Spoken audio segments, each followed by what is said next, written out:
الحمد لله على إحسانه والشكر له على توفيقه وامتنانه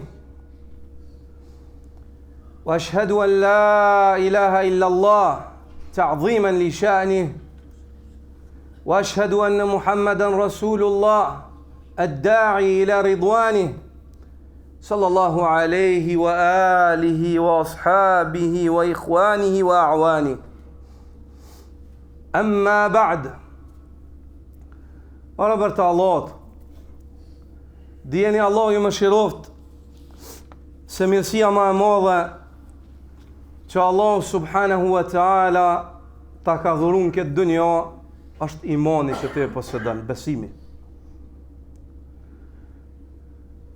Kurse mirësia më e madhe që Allah ta dhuron në ahiret, në xhennetet e larta, dhe ashtu siç janë cilësuar dhe aty ku ka çka të syni nuk ka po, çka mendja nuk ka mendu dhe çka nuk ka dëgju as një vesh për to. Mirësi të mëdha, mirë po mirësia më e madhe atje është shikimi drejt Allahut subhanahu wa ta'ala. Shikimi tyrën e Allahut subhanahu wa ta'ala. Këto dy mirësi Robert Allahut janë ato të cilat me të cilën njënën me të cilën jeton njeriu në këtë dunjë dhe e dyta ajo e cila shpreson njeriu me arrit në ahiret. Do është ti me jetu me imanin tënd, mirësinë më të madhe që ta ka dhënë Allah dhe mu kujdes me bon hizmet këtij imani. Sepse imani është fjalë, vepra dhe bindje. Ti do është me bon hizmet këtyne fjalëve, këtyne veprave dhe këtyne bindje. Në mënyrë që fjalët e tua, veprat e tua dhe bindja jote të jetë në përputhshmëri me fjalët, bindjet dhe veprat me cilat Allah është i kënaqur.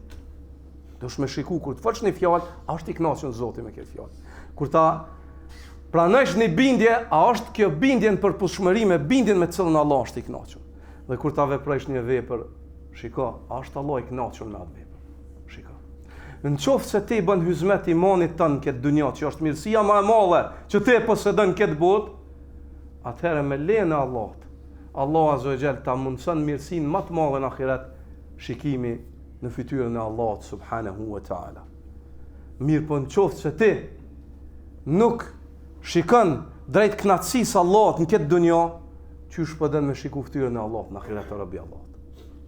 Qoftë ti ja na shkalon, nuk shikon drejt kënaqësisë Allahut në këtë dunjë me fjalë me të cilat Allah është i kënaqur, bindjet apo veprat me të cilat Allah është i kënaqur, qysh po pret ti atëherë me shiku drejt fytyrës Allahut azza wa jall në ahiret.